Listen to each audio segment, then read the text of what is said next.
Wow, can you believe you guys have made it to week 8 in the course already? I can't believe that it's the end of the course, but you guys have all done amazing and you're going to be on to bigger and better things, and I'm really excited about that.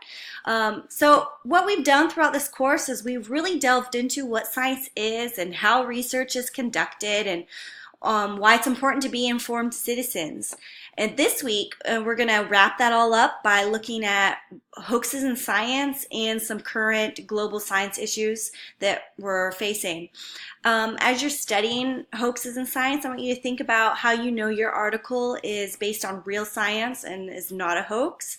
And some of the global current science issues that we're going to be looking at is climate change and global population growth and some of the problems that we face with that. So as we wrap up this term and this week, you're going to be submitting your Project 3 presentation. Make sure that you keep using your Science Daily article you've been using throughout the course to do that presentation.